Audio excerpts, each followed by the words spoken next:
Next gen channel நேயர்களுக்கு astro KS ஐயங்காரின் பணிவான நமஸ்காரங்கள்.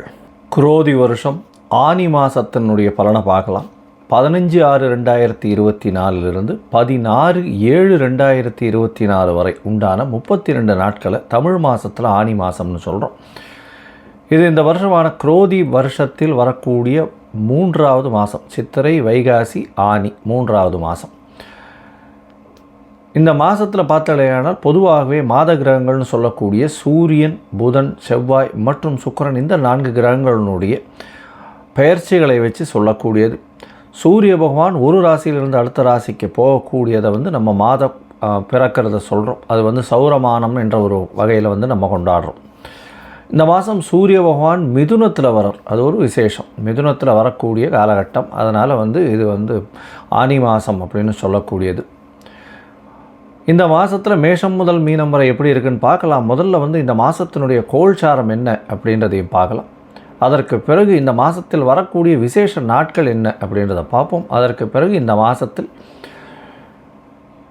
ஒரு ராசிக்கா எப்படி இருக்குது அப்படின்றத பார்க்கலாம். முதல்ல இந்த மாதத்தினுடைய கோல்சாரம் என்ன அப்படின்னு பார்த்தோமேனால், காலபுருஷ தத்துவத்தின் முதல் ராசியான மேஷத்தில் செவ்வாயும், ரிஷபத்தில் குரு பகவானும், மிதுனத்தில் பார்த்தோன்னா சூரியன், புதன், சுக்கிரன், கன்னியில் கேதுவும், கும்பத்தில் சனியும், ராகு பகவான் மீனத்தில் இருக்க. இந்த மாதத்தில் பயிற்சி ஆகக்கூடிய கிரகம் அப்படின்னு பார்த்தாலேனால் 26/6 அன்னைக்கு புத பகவான் மிதுனத்திலிருந்து கடகத்துக்கு போகிறார். அதாவது இந்த மாதம் பிறந்து ஒரு 10-11 நாளில். அதற்கு பிறகு சுக்கிர பகவான் 7/7 அதாவது அடுத்த மாதம், அதாவது ஜூலை மாதத்து 7ஆம் தேதி அன்னைக்கு அவர் கடகத்துக்கு போகிறார்.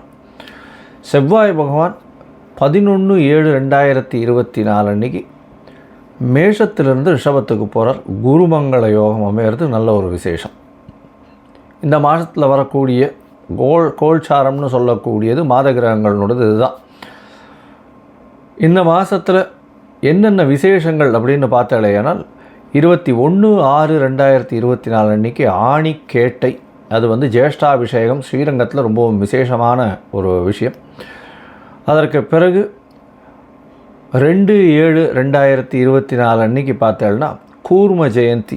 அதாவது ஆனி மாதத்தில் வரக்கூடிய கிருத்திகை நட்சத்திரத்தை கூர்ம ஜெயந்தின்னு கொண்டாடுறோம். கூர்ம ஜெயந்தி கூர்மாவதாரம் எடுத்து பெருமாள் பூமியை மீட்டெடுத்ததாக ஒரு இது இருக்குது, வரலாறு இருக்குது. அதனால் கூர்ம ஜெயந்தி.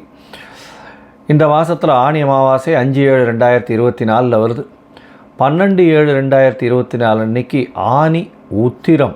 இது பார்த்தோம்னா நடராஜருக்கு அபிஷேகம் செய்யக்கூடிய நாள். அதாவது ஒரு வருஷத்துக்கே 5-6 நாள் பண்ணக்கூடியதில் இதுவும் ஒரு நாள். அதாவது இந்த அபிஷேகத்தின் பார்த்தோம்னா திருவெண்காடுன்ற ஊரில் ரொம்பவும் விசேஷமான விஷயமாக கொண்டாடப்படுகிறது. 11/7 அன்றைக்கி பார்த்தோம்னா 46வது வட்டம் அழகிய சிங்கரனுடைய திருநட்சத்திரம் வருது. இதெல்லாம் இந்த மாதத்தில் வரக்கூடிய முக்கியமான நாட்களாக சொல்லக்கூடியது. இந்த மாதத்தில் பார்த்தாலேயானால் ஆனி மாதம் சூரிய பகவான் மிதுனத்தில் இருக்கிறது விசேஷம். தன்னுடைய நட்பு வீடு புத பகவானோட சேர்ந்து இருக்கிறது விசேஷம். சுக்கிரனோடு சேர்ந்து இருக்கிறதும் ரொம்பவும் விசேஷம். இந்த மாதத்தில் மேஷம் முதல் மீனம் வரை எப்படி இருக்குன்றதை ஒன்றா பார்க்கலாம். அதற்கு முன்னாடி என்னுடைய மொபைல் நம்பர் கீழே ஸ்க்ராலிங்கில் போயின்னு இருக்கும். உங்களுக்கு அஸ்ட்ராலாஜிக்கல் கன்சல்ட் தேவைப்பட்டதுன்னா எனக்கு ஃபோன் பண்ணுங்க. உங்களுடைய date, time, place of birth நீங்கள் அனுப்புங்க. அலாங் வித் உங்களுடைய பெயர் மற்றும் உங்களுடைய தாய் தகப்பனார் பெயர், அதாவது பேரண்ட்ஸ் நேம் அனுப்புங்க. உங்களுடைய ஜாதகத்தை போட்டு சந்தி இருக்கான்னு முதல்ல பார்த்துட்டு, அதாவது உங்களுடைய நட்சத்திரம் சந்தி, பாத சந்தி, லக்ன சந்தி, அதாவது எல்லாம் என்கிட்ட வர்றவாளில் பாதி பேர் பார்த்தாலேயானால் நான் மிருகசீரிஷம் 2ஆம் பாதம் அப்படின்னு சொல்லிட்டு இருப்பா. அவள் பார்த்தாள்னா மிருகசீரிஷம் 3ஆம் பாதமாக இருக்கும். அதில் ராசியே மாறிடும். ரிஷபமும் இருக்காது. மிருகசீரிஷம் 3ஆம் பாதம் பார்த்தாள்னா உங்களுக்கு மிதுன ராசியில் வந்துடும். அந்த மாதிரி ராசியே மாறக்கூடிய அளவுக்கு சந்தி இருக்கும். அவள் ஒரு 40 வயசு 45 வயசாக எனக்கு ரிஷப ராசின்னு நினச்சிட்டு இருப்பாள். ஆனால் மிதுன ராசியில் இருப்பாள். அதனால் முதல்ல சந்தி செக் பண்ணுங்க. உங்களுடைய ராசி என்னன்றதை செக் பண்ணுங்க. லக்ன சந்தி இருக்கான்றதை பாருங்க. ராசி சந்தி இருக்கான்னு பாருங்க. லக்னம் எந்த நட்சத்திர பாதத்தில் விழுறதுன்னு பார்க்கணும். உங்களுடைய தசாபுக்தி அந்தரம் சூக்ஷ்மம்லாம் எப்படி இருக்குன்றதை பார்க்கணும். இன்றைய காலகட்டத்தில் கோச்சார பிரகாரம் உங்களுடைய நிலை என்ன அப்படின்றத பார்த்துட்டு உங்களுடைய பிரச்சனைகளுக்கு ஒரு விடை கொடுக்கக்கூடிய வாய்ப்புகள் மிகவும் அதிகம். அதன் மூலியமாக பார்த்தேன்னா என்னால் முடிஞ்ச அளவுக்கு உங்களுக்கு உண்டான ஒரு ஈஸியர் சொல்யூஷன் கொடுக்க முடியும். என்னுடைய கட்டணம் என்னன்றதையும் போடுறேன். அதை நீங்கள் அனுப்பிச்சிட்டு என்கிட்ட அப்பாயின்மெண்ட் வாங்கிக்கோங்க. வாங்கிட்டு நீங்கள் உங்களுடைய ஜாதகத்தை போட்டு அதுக்கப்புறம் உங்களுடைய டிஸ்கஸ் பண்ணுறேன். இப்போது மேஷம் முதல் மீனம் வரை ஒரு ராசியாக ஆனி மாதம் 15/6/2024 முதல் 16/7/2024 வரை உண்டான நாட்களுக்கு என்னென்ன பலன் அப்படின்றதும் எளிய பரிகாரம் என்ன செய்யலாம் அப்படின்றதையும் பார்க்கலாம்.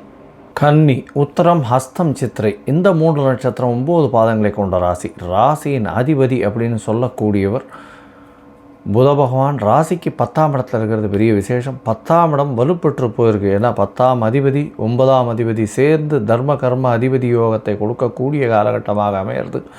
இந்த மாதம் பார்த்தோம்னா சூரிய பகவானும் சேர்ந்துருக்கார். வெளிநாட்டுக்கு போய் அங்கே வேலைக்குன்னு வெளிநாட்டுக்கு போகிறவாளுக்கு பெரிய ஏற்றம் கிடைக்கக்கூடிய காலகட்டம். உங்களுக்கு 9ஆம் இடத்துல இருக்கக்கூடிய குரு பகவான் மூலியமாக நல்ல ஒரு ஏற்றம் கிடைக்கக்கூடிய காலகட்டமாக அமையிறது.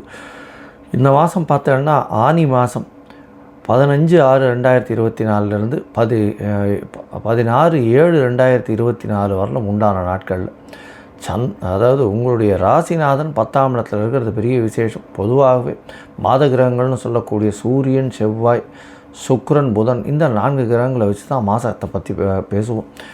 இந்த மாதத்தில் பார்த்தாலேயானால் உங்களுடைய ராசிக்கு குரு பகவான் பார்க்குறது பெரிய ஏற்றத்தை கொடுக்கக்கூடிய காலகட்டமாக அமையும். முயற்சிகள் அனைத்தும் வெற்றி பெறும். உங்களுடைய அதாவது திருமணமாகி ரொம்ப நாளாக குழந்தை பிராப்தி இல்லாதவர்களுக்கு இந்த மாதத்தில் குழந்தை பிராப்தி ஏற்படக்கூடிய வாய்ப்புகள் நிச்சயமாக உண்டு. 10ஆம் இடத்துல பார்த்தேனால் உங்களுடைய ராசிக்கு புத பகவான் ராசிநாதனே 10ஆம் இடத்துல தசம கேந்திரத்தில் இருக்கிறது பெரிய விசேஷம். அதை தவிர திக்பலம் பெற்ற சூரியன் இருக்கிறதுனால நல்ல ஒரு ஏற்றம் கிடைக்கும். அதுவும் கன்னியா ராசிக்காரர்களுக்கு பார்த்தேன்னா நல்ல ஒரு ஏற்றம் கிடைக்கக்கூடிய காலகட்டமாக அமைய போகிறது. புதிய வேலை தொழில் அமையக்கூடிய வாய்ப்புகள் நிச்சயமாக உண்டு.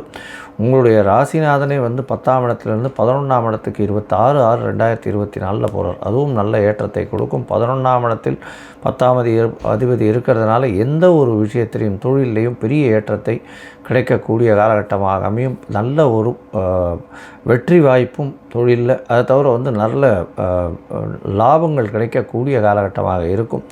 மூத்த சகோதரர்கள் மூலியமாக நல்ல ஒரு ஏற்றமான செய்தி வரக்கூடிய வாய்ப்புகள் நிச்சயமாக உண்டு. ராசிக்கு சப்தமத்தில் பார்த்தாலேயானால் ராகு பகவான் இருக்கிறது பெரிய விசேஷம். இதன் மூலியமாக அந்நிய மதத்தினர், அந்நிய மொழி பேசுபவர்களோடு பார்ட்னர்ஷிப் இருக்கிறதன் மூலியமாக நல்ல ஒரு ஏற்றம் கிடைக்கும். ராசிக்கு 9ஆம் இடத்துல குரு பகவான் இருக்கிறதுனால வெளிநாடு போய் படிக்கக்கூடிய மாணவர்கள், வெளிநாட்டுக்கு போகணுன்னு பார்த்துட்டு இருக்கிறவர்களுக்கெல்லாம் நல்ல ஒரு ஏற்றம் கிடைக்கும். கண்டிப்பாக அவன் நினச்ச கோர்ஸ் கிடைக்கக்கூடிய பாக்கியம் நிச்சயமாக உண்டு. உடல் நலத்தில் மட்டும் கொஞ்சம் ஜாகிரதையாக இருக்கிறது நல்லது. ஏன்னா ராசியிலேயே கேது பகவான் இருக்கார். அதனால் இனம் புரியாத பிரச்சனைகள் வரக்கூடிய வாய்ப்புகள் மிகவும் அதிகமாக இருக்கும். இருந்தாலும் குரு பகவான் பார்க்கறதுனால ஓரளவு அது கட்டுப்பாட்டில் இருக்கும். 6ஆம் இடத்தில் இருக்கக்கூடிய சனி பகவான் மூலியமாக புதிய கடன் வாங்கக்கூடிய பாக்கியம் வரும். இந்த கடன் வாங்கினாலும் அதை நல்லபடியாக அடைக்க கூடிய வாய்ப்புகள் நிச்சயமாக இருக்கும். கவலைப்பட தேவையில்லை. 8ஆம் இடத்துல செவ்வாய் பகவான் மறைந்து ஆட்சி பெற்று இருக்கிறது பெரிய விசேஷம். இந்த லக்னத்திற்கோ இந்த ராசிக்கோ பார்த்தோம்னா செவ்வாய் பகவான் நல்ல ஒரு ஏற்றமான கிரகம் கிடையாது. அவர் மறைந்து இருக்கிறது. ஏன்னா 3-8க்கு அதிபதி 8ஆம் இடத்தில் மறைந்திருக்கிறதன் மூலியமாக நல்ல ஒரு ஏற்றம் கிடைக்கும். அதன் மூலியமாக ரேஸு, ஷேரு, ரியல் எஸ்டேட்டில் திடீர் ஜாக்பாட் கிடைக்கக்கூடிய வாய்ப்புகள் உண்டு. இந்த கருங்கல், ஜல்லி இந்த மாதிரி வியாபாரம் பண்ணுறவாளுக்கெல்லாம் பெரிய ஏற்றம் கிடைக்கக்கூடிய காலகட்டமாக அமையப்போகுது. உங்களுடைய ராசிக்கு பார்த்தோம்னா உங்களுடைய இளைய சகோதரன் மூலியமாக நல்ல ஒரு ஏற்றம் கிடைக்கும்.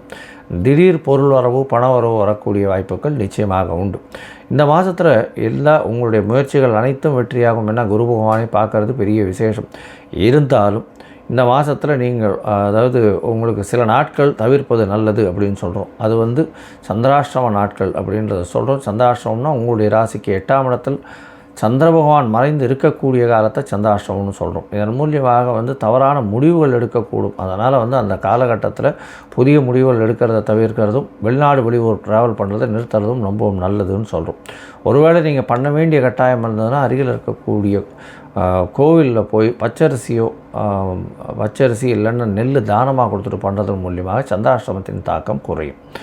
இந்த மாதம் பார்த்தாலேனா உங்களுடைய ராசிக்கு 30/6/2024 2/7/2024 வரலும் உண்டான நாட்களில் சந்திராஷ்டம நாட்கள்னு சொல்கிறோம். அந்த காலகட்டத்தில் ஜாகிரதையாக இருக்கிறது நல்லது. இந்த மாதம் கன்னியா ராசிக்காரர்கள் அருகில் இருக்கக்கூடிய கிருஷ்ணர் கோவிலுக்கு போயிட்டு வாங்க. கிருஷ்ணர் இல்லைன்னா குருவாயூரப்பன் கோவிலுக்கு போயிட்டு சேவிச்சுட்டு வர்றதன் மூலியமாக உங்களுக்கு ஒரு பெரிய ஏற்றம் கிடைக்கும். அதுவும் இந்த art directors, computer software hardware engineers, electrical engineers, communication engineers, accounts commerce படிக்கிறவா, அதை தவிர லைப்ரரி வச்சு நடத்துகிறவா, புஸ்தகம் சம்பந்தமாக கணினி சம்பந்தமாக இருக்கக்கூடிய பாடங்கள் எல்லாத்துலேயும் பெரிய ஏற்றம் கிடைக்கக்கூடிய காலகட்டமாக இந்த மாதம் அமைய போகிறது. இந்த மாதத்தில் பார்த்தாலேயானால் அருகில் இருக்கக்கூடிய இந்த கோவிலில் உங்களால் முடிஞ்ச அளவுக்கு பச்சை பயிரோ இல்லை பச்சை கலர் துணி வஸ்திரம் தானம் கொடுக்கறது நல்ல ஏற்றத்தையும் மாற்றத்தையும் உங்களுக்கு நிச்சயமாக கொடுக்கும்.